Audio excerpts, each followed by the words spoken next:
வனத்துறை சட்டம், வனத்துறைங்கிறது எப்போ வந்துச்சு? நாங்க காலகாலமா, இன்னைக்கு நேரத்தில் பல ஆயிரம் ஆண்டுகளாக தமிழர்கள் நாங்கள் இங்கே மாடு மேய்க்கிறோம். இங்க மாடு மேய்ச்சி இறங்கி வந்தாண்டா நாகரிகமே உருவாச்சு. ஒட்டுமொத்தமான தமிழர்களுடைய நாகரிகம் இந்த இடத்துல தான் உருவாகி வருது. குறிஞ்சி முல்லை மருதம் நெய்தல் பாலையை அறிந்தவர்களுக்கு தெரியும். அண்ணன் சீமான் ஒவ்வொரு மேடையிலும் பதிவு செய்கிறார். அப்படி அந்த நிலத்திலிருந்து நாங்கள் கிளந்து வந்தோம். இங்கதான் நாங்கள் இருந்தோம்.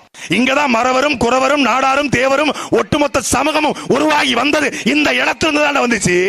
அங்க நாங்க வந்து எங்களுடைய மாடை மேய்க்க தடை என்றால் அதை உடைப்போம். இது இன்னைக்கு ஏதோ ஒரு தேனி மாவட்டத்தில் ஒரு ஓரத்தில் பண்ண நினைக்காங்க. தமிழ்நாடு முழுக்க மாடு வைக்க போறோம். தமிழ்நாடு முழுக்க மாடு மேய்க்க போறோம்.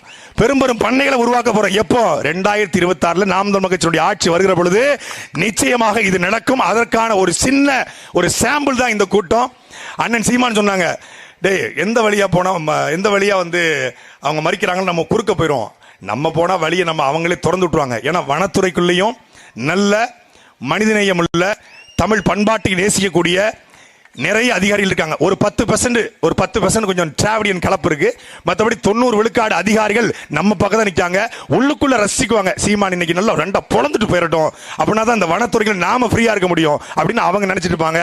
அதனால அதிகாரிகளையோ இந்த வனத்துறையை நாங்கள் ஏளனப்படுத்தல. இந்த ஒட்டுமொத்தமான இந்த அமைப்பு, இந்த அரசாங்கம், இந்த திராவிட கூட்டம், இந்த திமுக அரசு இதை முடக்க பார்க்கிறது. அதை உடைத்தெறிந்து இந்த மாடு மேய்க்கிற இந்த கீதாரிகளுக்கு எப்போதும் நாம் தமிழர் கட்சி பிள்ளைகள் துணை நிற்போம். இனி கைய வச்சா நீ உன்னைய கை நிக்க வைப்போம். நன்றி, வணக்கம்.